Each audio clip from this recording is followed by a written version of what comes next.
Bonsoir à tous. À la une des 20h de ce soir, c'est début des solutions dans l'impasse sur le fonctionnement de la centrale électorale et la désignation de ses animateurs. La question sur la recherche d'un consensus autour de la réforme électorale tant souhaitée était au cœur des échanges entre les chefs de l'État et une délégation des personnalités politiques et de la société civile. Et compte rendu dans un instant, les hommes en uniforme sensibilisés et dépistés par une équipe de médecins militaires de l'équipe de riposte contre les coronavirus. Il s'agit de l'état-major Force navale des Forces armées de la République démocratique du Congo. Des images à suivre dans ce journal. Bienvenue à tous. Direction cité de l'Union africaine où le chef de l'État, Félix-Antoine Tshisekedi Tshilombo, a reçu une délégation des 13 personnalités politiques et de la société civile. Au menu, l'épineuse question du consensus sur la réforme électorale au cœur des débats politiques. Guilain Kabalundier Kazokazadi pour les reportages. Elles sont au nombre de 13, ces personnalités politiques, toutes tendances confondues et membres de la société civile, qui préconisent un consensus sur les réformes électorales. Ce mardi soir, elles ont fait part de leurs réflexions au président de la République, Félix-Antoine Tshisekedi Tshilombo, lors d'une audience qu'il leur a accordée à la Cité de l'Union africaine. Délice Sanga, porte-parole de cette délégation, soutient que leur initiative rencontre celle du chef de l'État qui appelle à un consensus large pour ce qui touche sur la question électorale. Mais vous avez eu le sens de l'appel. Vous savez que le président de la République lui-même avait appelé à ce qu'il puisse y avoir un consensus large dans la classe politique et dans le pays pour ce qui nous touche concernant le processus électoral. Donc nous nous inscrivons dans cette démarche-là avec d'autres amis. Aujourd'hui, on a entamé, on va poursuivre avec d'autres groupes que nous rencontrerons dans les jours qui viennent. Pour ces personnalités, la démarche n'a pour objectif que de rapprocher tous les points de vue sur les questions des élections. Vous envisagez un dialogue, un prochain dialogue? Nous ne sommes pas dans cela. Vous avez vu le contenu de notre appel. Le sens de notre démarche, c'est de pouvoir rapprocher les points de vue. Tout dépend de ce que vous mettez derrière le dialogue. Nous ne sommes pas pour un partage de pouvoir. Nous ne sommes pas pour quelque chose qui se ferait sous le mode Sun City et tout le reste. Nous avons un problème sur les questions électorales et nous souhaitons avoir un consensus sur ces questions-là et exclusivement sur ces questions-là. Après le chef de l'État, ces 13 personnalités entendent poursuivre leur démarche avec d'autres acteurs majeurs de la scène politique et de la société civile. La recherche scientifique au bénéfice du développement, l'université Belcampus a publié un ouvrage sur la trajectoire économique du pays, ouvrage présenté au Premier ministre Sylvestre Ilunga Ilunkamba, Françoise Bouela et Pompomba pour plus de précisions.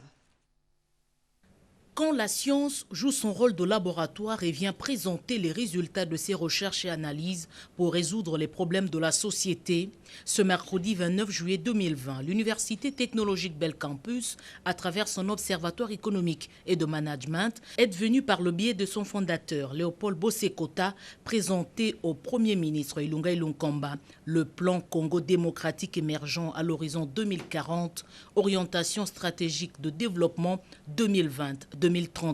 C'est un travail scientifique qui entre dans le cadre de ce que le gouvernement que dirige le Premier ministre avait demandé que des centres de recherche et des universités puissent participer au travail de redressement économique du pays.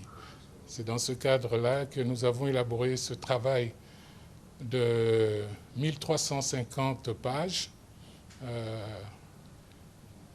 dans 17 chapitres et qui donne la trajectoire de développement de l'émergence de notre pays à l'horizon 2040, comme l'ont fait d'ailleurs beaucoup de pays africains tout autour de nous. Pour produire ce travail scientifique, 12 cerveaux se sont mis ensemble. Nous avons besoin de rendre opératoire ce travail à l'émergence que beaucoup d'autres pays africains sont en train de faire. Il ne faut pas être étonné pourquoi d'autres pays africains le font et nous ne le faisons pas. Or, c'est une question simplement de cohérence, de volonté politique et d'un travail soutenu. Et ça sera au Premier ministre d'apprécier. Une mine d'or est donc mise à la disposition du politique qui a la latitude de l'exploiter à fond pour résoudre les difficultés auxquelles fait face le géant Congo pour son essor économique.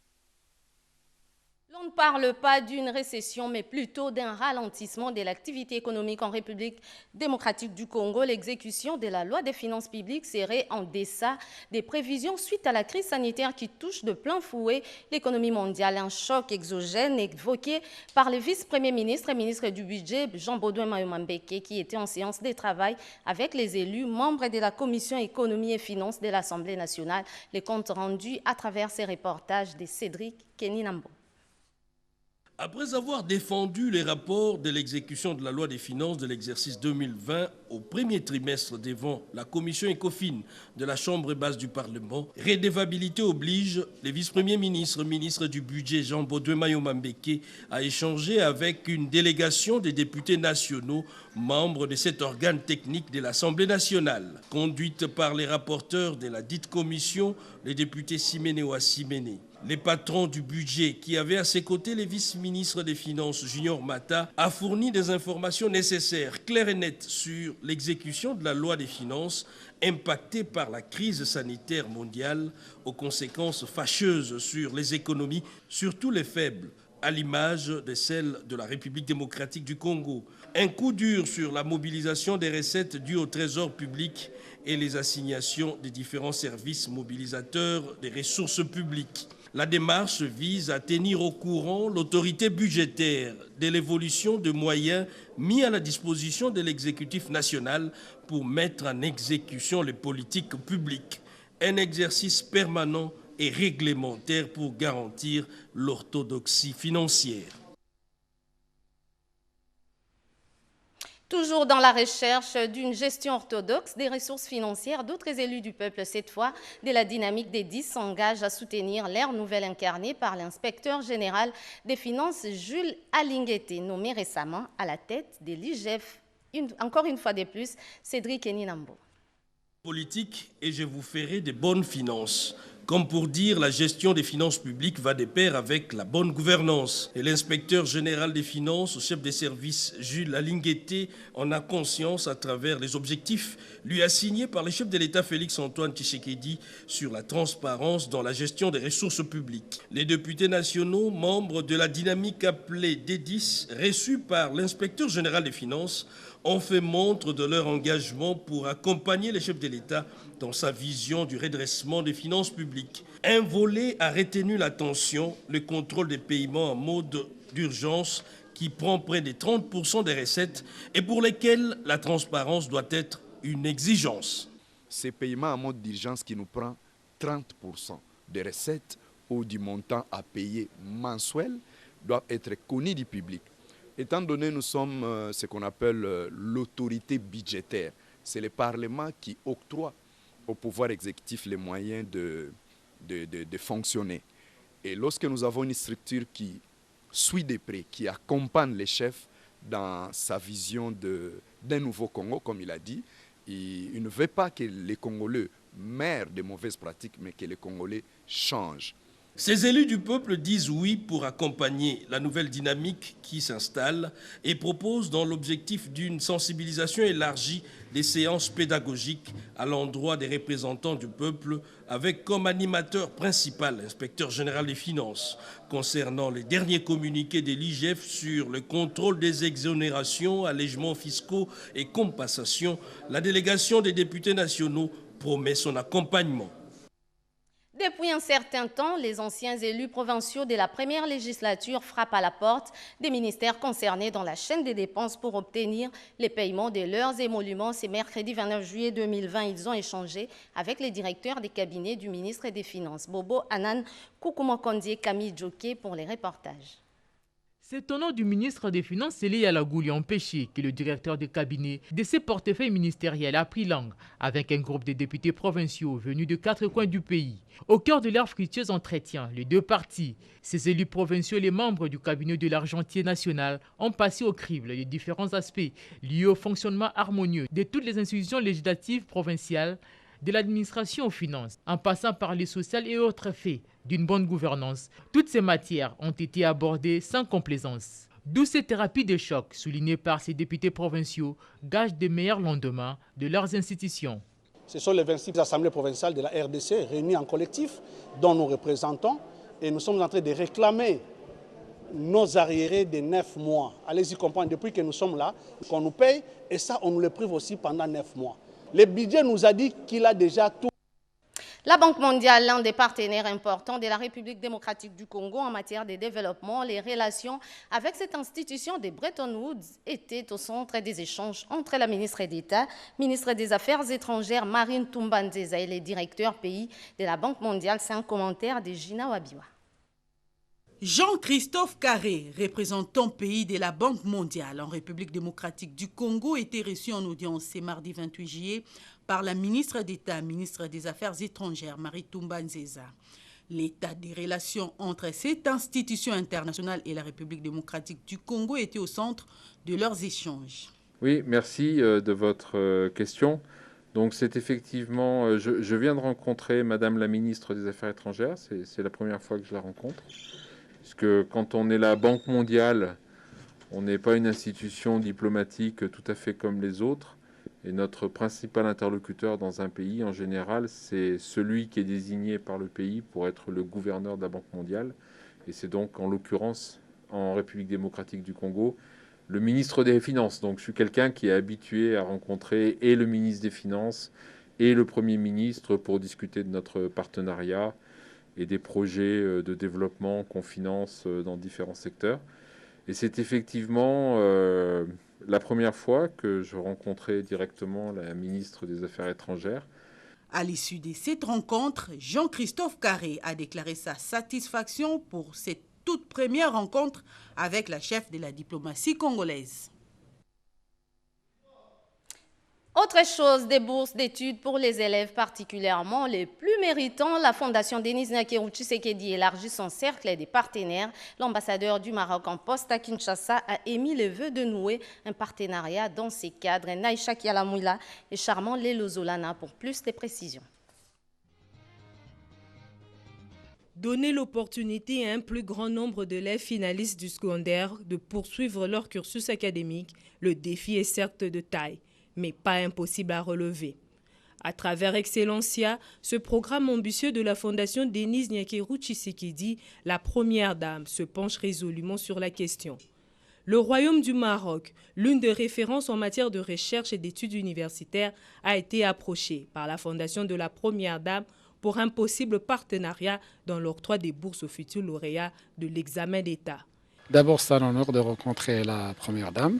L'objet de cette entrevue, c'était de voir les moyens de promouvoir la coopération dans le domaine de l'éducation et bien précisément sur le programme qui est géré par la première dame, Excellencia. Et que le Maroc a toujours été aux côtés de la RDC, surtout dans le domaine de l'éducation.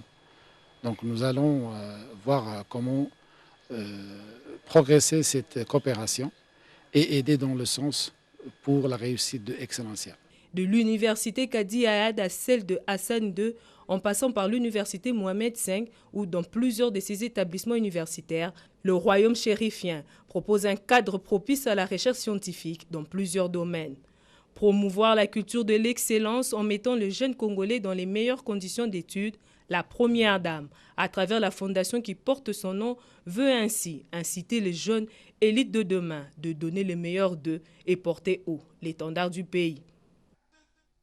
Tout à fait autre chose. À la maison militaire du chef de l'État, le général-major Mwalunda Ntumba Frank a pris officiellement ses fonctions. Suivez cela en images et commentaires.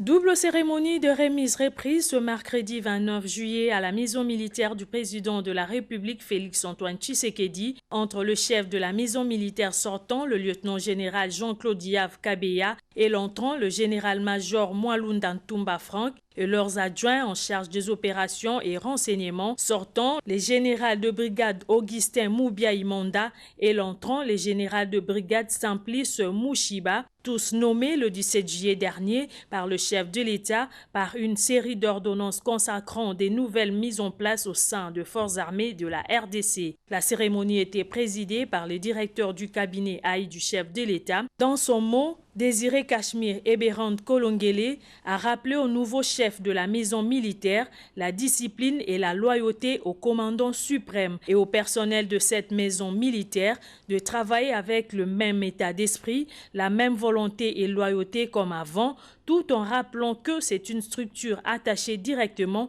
au président de la République. Il a remercié le commandant suprême, Félix Tshisekedi, qui ne cesse à tout moment de confier à tel ou tel autre des responsabilités. De son côté, le nouveau chef de la maison militaire du chef de l'État a remercié son prédécesseur de la façon dont il a été accueilli et indique qu'il aura toujours besoin de son expertise. Deux médecins militaires faisant partie de l'équipe des ripostes contre le coronavirus ont procédé au dépistage des hommes en uniforme au sein de l'état-major Force navale. D'autres détails dans ces reportages. Des officiers et officiers militaires du bâtiment de l'état-major Force navale a servi de cadre à cette activité. Celle-ci a consisté à l'investigation de chaque sujet où personne à remplir une fiche de renseignement médical par les acteurs de la riposte. Et cette fiche sera ramenée auprès des prélèveurs qui feront des opérations sur les prélèvements sanguins pour un test de diagnostic rapide au prélèvement des liquides au niveau de narine et de la bouche. Pour finir, ces résultats seront ramenés à l'INRB pour une analyse. Le lieutenant Missy Levis, coordonnateur de la riposte contre la COVID-19 dans les forces armées, s'est confié à Éco-Militaire pour expliquer l'importance de l'opération. Ici, nous sommes à l'état-major Force navale. Nous sommes là pour le dépistage du personnel de l'état-major Force navale, les militaires qui sont dans cette unité par rapport à la maladie, à Covid-19, à cette pandémie qui terrasse pratiquement le monde entier. Et notre pays n'est pas épargné. Nous sommes là pour dépister donc les militaires, savoir qui sont déjà contaminés, qui ne le sont pas encore. Ceux qui sont contaminés, vous savez, nous les mettrons sous traitement et au bout des 10 jours de traitement, après, autour du 12e, 14e jour, nous allons procéder à un prélèvement contrôle pour voir s'il y a négativation par rapport à leurs résultats. Et ceux qui sont négatifs, nous allons continuer à les sensibiliser par rapport au respect des gestes barrières. Et puis, ces communiqués de presse du commissariat provincial ville de Kinshasa, commandement, il circule depuis plusieurs jours dans les réseaux sociaux. Un message attribué au commissaire provincial de la police nationale congolaise ville de Kinshasa faisant état d'une liste restrictive des confessions religieuses et églises autorisées à fonctionner. À partir du 15 août 2020 dans la capitale, le commissaire provincial informait les Quinoises et Quinois en général et les responsables religieux en particulier qu'il n'a jamais fait de telles déclarations et n'a aucunement reçu du commandant suprême des FARDC et de la police nationale congolaise un ordre restreignant la liberté des cultes. Cette fausse information a été fabriquée par des inciviques dont l'intention de distraire la population de Kinshasa pendant ces moments critiques de lutte contre le coronavirus. Le commissariat provincial met en garde ceux qui s'évertuent à propager cette rumeur infondée. Des poursuites judiciaires seront lancées contre ces civiques faits à Kinshasa le 29 juillet 2020. Ces communiqués portent la signature du commissaire provincial de la police ville de Kinshasa, Kassongo Kitenge Silvano, commissaire divisionnaire adjoint. Poursuivant ce journal, jadis poumon de l'économie nationale, la GECAMINE serait en phase de reprendre sa place des colonnes dans la mobilisation des ressources internes. Le ministre des Mines, Willy Kitobo Samsoni, a eu une séance de travail avec les conseils d'administration de cette entreprise du portefeuille. Nadine Fukutuka pour les commentaires. 2 conseils d'administration ont été déjà tenus à la Générale de Carrière et de Mines, GECAMINE, les 24 et 25 juillet, depuis la nomination du nouveau directeur général, Jean-Michel Samalou Kondé. Tous les membres du conseil d'administration ont pris part à ces 2 réunions, notamment le PCA, Albert Youma, et les 2 membres du gouvernement, le ministre de Mines et celui du portefeuille. À l'étape de Lubumbashi, les membres du conseil d'administration, accompagnés de ses invités, ont effectué une descente dans les installations de la Générale de Carrières et des Mines, où ils ont tous assisté à la fusion d'Iscoril, à la coque à 1415 degrés Celsius, puis à la coulée du métal et l'emballage de la couche blanc granulée, le cuivre, le cobalt, le germanium et le fer. À l'étape des Kolwezi, toutes ces personnalités ont été conviées aux assemblées générales combinées de la GECAMINE, de l'entreprise générale du cobalt et de l'autorité de régulation des substances minérales stratégiques. Avec le premier conseil d'administration de la GECAMINE, il convient de dire que la reprise de la production est bien partie à la Générale de Carrières et de Mines.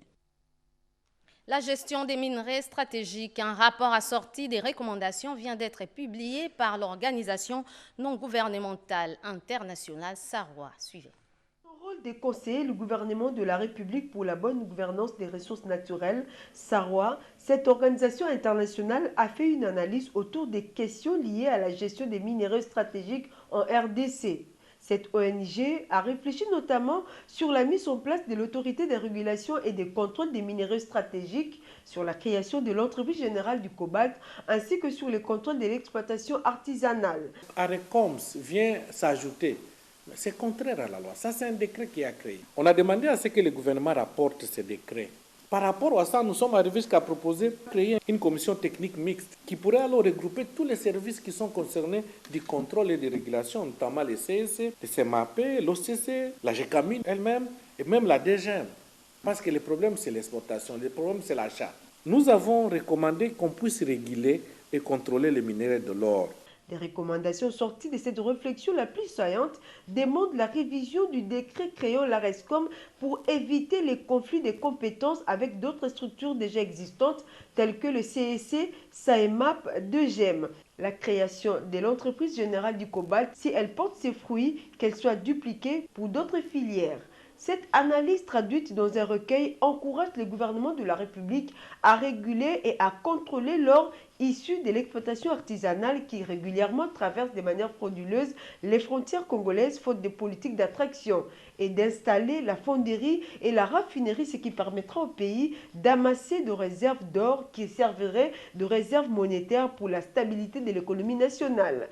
Donc notre souci majeur, c'est qu'on voit ce secteur-là donner effectivement des bons fruits, arriver non pas seulement à l'excellence, mais vraiment à parfaire la gouvernance du secteur minier.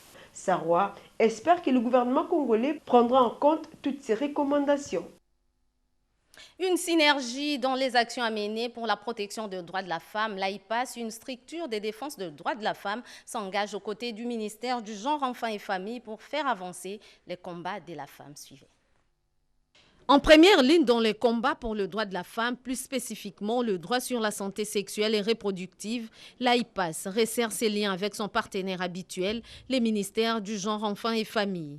Dans les discussions avec la patronne du genre, Béatrice Loméa-Tilité, les sujets sur l'implémentation du protocole des Maputo a été également évoqué. Le ministère du Genre est un de nos meilleurs alliés par lequel nous passons pour apporter notre soutien au gouvernement pour l'amélioration des droits de la femme, pour l'amélioration des droits de santé sexuelle et reproductive, pour l'amélioration de l'accès aux services de qualité, et nous travaillons aussi avec le ministère de la Santé pour y arriver.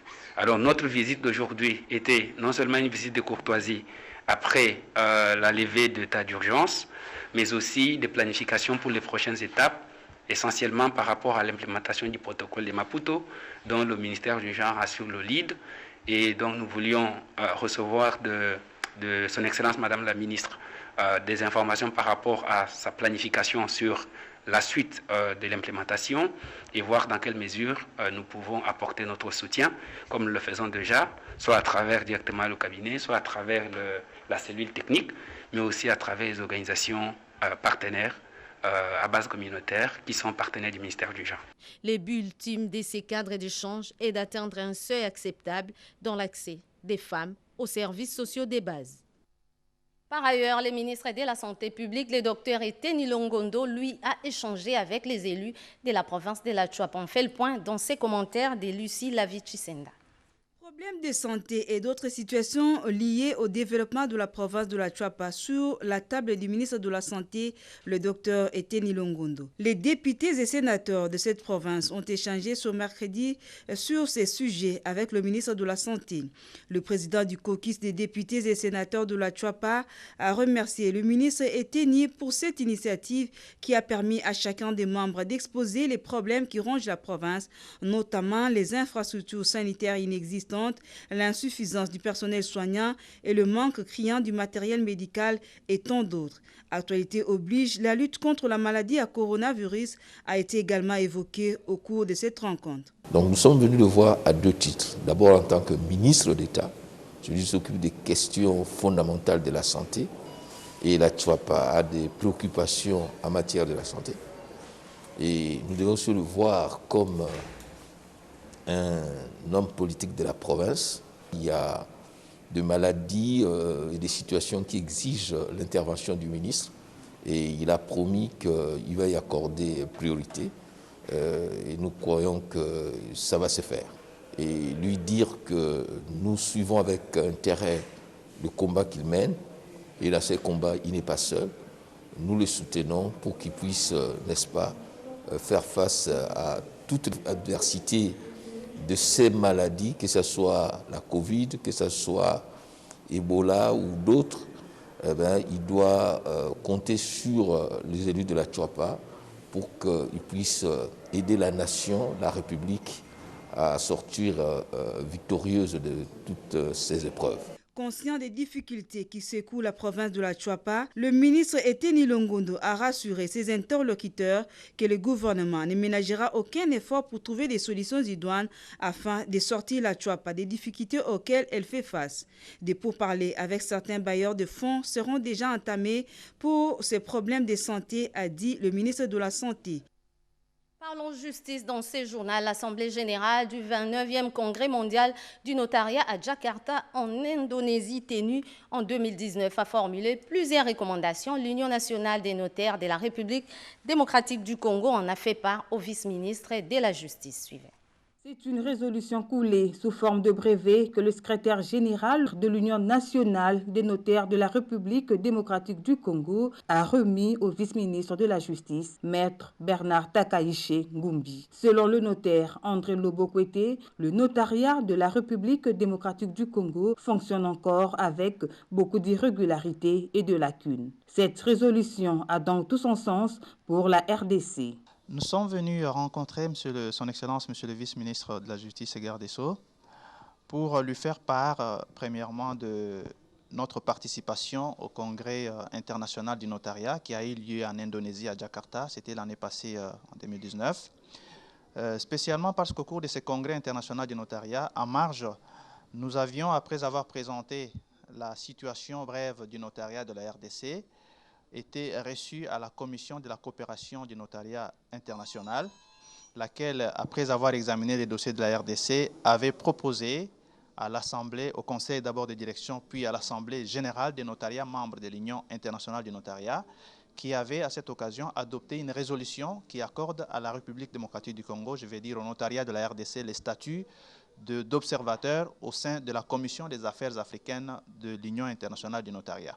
C'est donc l'antichambre, en fait, pour devenir membre effectif de l'Union internationale du notariat latin.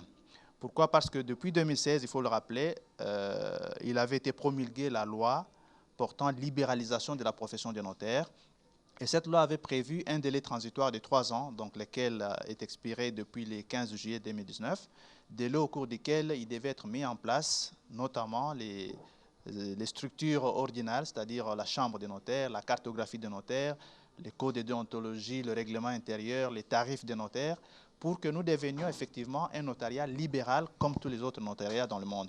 Presque tous les pays du monde ont modernisé et normalisé le fonctionnement de leur notariat. Mais la République démocratique du Congo reste au bas de l'échelle. Il faut, ajoute-t-il, l'accompagnement du vice-ministre de la Justice afin que le notariat de la République démocratique du Congo atteigne le même niveau que ceux des autres États.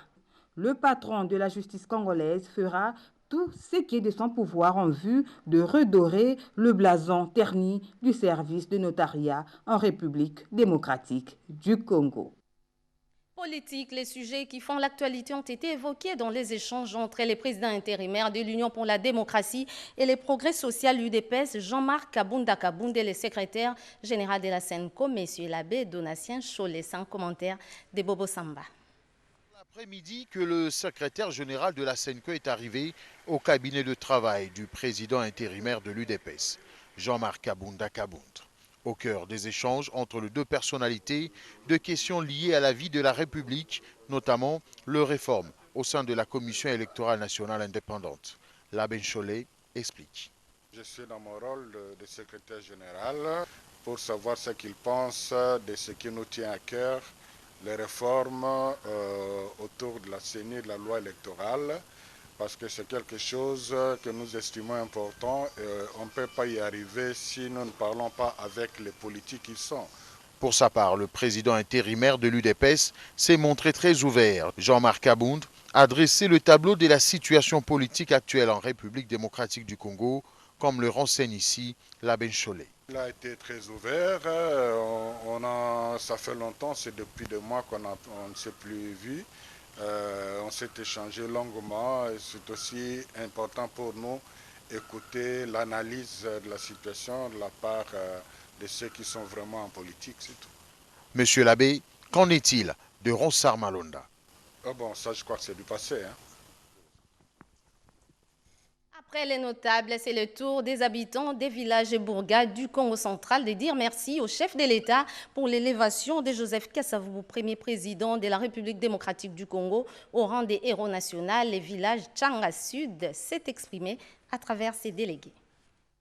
Au lendemain de l'élévation de feu Joseph Kasavubu au rang des héros national, Marie-Rose Kasavubu, deuxième fille du tout premier président de la RDC, a adressé un message de remerciement et de reconnaissance au chef de l'État, Félix-Antoine Tshisekedi Tshilombo, pour avoir honoré la mémoire de son père longtemps oublié. Les membres des familles biologiques du héros national, Joseph Kasavubu, vivant à Lukamba-Bemba, groupement Singini, village où naquit et fit inhumé Joseph Kasavubu, ne sont pas en reste. Dans un entretien avec la RTNC Boma jeudi dernier, au village Lukamba-Bemba, hommes, femmes, jeunes et vieux, tous unis comme un seul homme, derrière Floribert Ngoma, l'un des arrière-petits-fils de feu Joseph Kasavubu, expriment leur profonde gratitude au chef de l'État, Félix-Antoine Tshisekedi Tshilombo, pour avoir accompli un devoir de mémoire, de patriotisme et de reconnaissance à l'endroit de leur fils pour de loyaux, grands et indélébiles services qu'il a rendus à la nation congolaise. L'occasion faisant les larrons, il sollicite auprès du président de la République l'achèvement des travaux du mausolée de leur fils et grand-père, menacés par une érosion en progression, les paiements réguliers des agents commis à la garde et à l'entretien du dit mausolée, l'électrification du village Lukamba-Bemba abritant ces mausolées et l'asphaltage de la route qui mène vers les 10 villages devenu impraticable.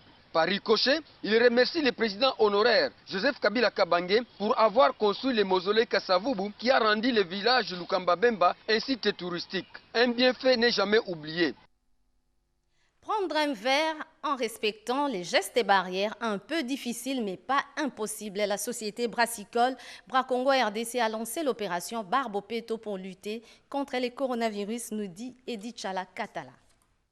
Le projet Barbopeto, Barbarrière, a été lancé par la Bracongo qui par cette activité s'inscrit dans la lutte contre le coronavirus. Le projet consiste en la dotation des bars partenaires, des points d'eau chlorés, des masques pour les barman, des thermoflash pour la prise de température avant l'entrée dans un bar, les affiches de sensibilisation qui rappellent les gestes barrières. La Bracongo est avant-gardiste. Le secrétaire général de cette société brassicole, représentant du directeur général, a livré les contenus du projet et la stratégie qui sous-tend la réussite, la formation des tenanciers de bars. Nous allons étendre cela au niveau de l'intérieur, que ce soit au niveau du Congo central, Équateur, une partie du Kasaï et tout, là où nous sommes présents, au Bandundu, etc. Nous allons étendre nos actions à suivre. La ministre provinciale en charge de la culture et des arts, Madame Tabou, représentante du gouverneur de la ville de Kinshasa, a salué cette initiative qui sera accompagnée par le pouvoir public et elle invite les autres à emboîter le pas de la Bra-Congo. C'est vraiment une façon d'accompagner la ville. J'encourage les gens qui viennent dans les bars de porter leur masque, de respecter une certaine distanciation et surtout ne faites pas de résistance, collaborez quand vous arrivez à des endroits pareils. Lieu du lancement se trouvant à Barumbu, le bourgmestre s'en est réjoui et a promis de faire recours à la police pour faire respecter l'observance des gestes barrières. Des kits sanitaires pour les hôpitaux de Kinshasa, les gestes et de l'action Denis Nyakeru Tshisekedi et les amis de Félix Antoine Tshisekedi Tshilombo Rodépanda nous en dit un peu plus. La levée de l'état d'urgence par le chef de l'État ne signifie pas la fin de la pandémie du coronavirus. La population, de manière générale, devrait veiller scrupuleusement à l'observance de gestes barrières et autres mesures préventives contre cette maladie, seul moyen efficace pour éviter la contamination facile. Toujours debout pour apporter assistance à la population congolaise, spécialement les personnes vulnérables et les personnels sanitaires, la coordination de l'action Denis Tshisekedi ADT sous la conduite de M. Dadi Bokambulu et les amis de Félix Tshisekedi Tshilombo étaient sur le terrain pour distribuer des kits sanitaires de protection contre la COVID-19 dont du couple présidentiel. Première étape, l'hôpital général de référence de Kinshasa ex-Mamaïmo. Ici, la délégation agissant au nom de la première dame a remis au médecin directeur des gels hydroalcooliques, des masques ordinaires et des masques chirurgicaux. À l'hôpital de Kintambo, le même geste a été répété avec un message de sensibilisation sur le port de masques devenus obligatoires et savoir comment se protéger. La coordination Action Denis Tshisekedi a fait la chute de son périple sanitaire au centre Kimbanguiste où les personnes handicapées ont bénéficié des kits sanitaires, de protection et un lot de vivres composé de sacs de riz, de boîtes de conserve, de jus, de la farine et autres. Merci encore, c'est la seule expression de gratitude des bénéficiaires à l'endroit de leurs bienfaiteurs, les couples présidentiels. On prit part à l'équipe de la délégation de l'action Denis Tshisekedi, M. Dadi Bokambulu, coordonnateur, Stone Kanda, conseiller, Mme Lucie Shindano-Pero, chargée des projets et planification, et enfin Mme Elodie Ekofo Luzayadio, chargée des finances. Voilà qui met un terme aux 20h de ce soir, réalisé par Gédéon Mutombo et Simon Kankolongo. Retrouvez à minuit Getty Omatuku pour la suite de l'actualité. Au revoir.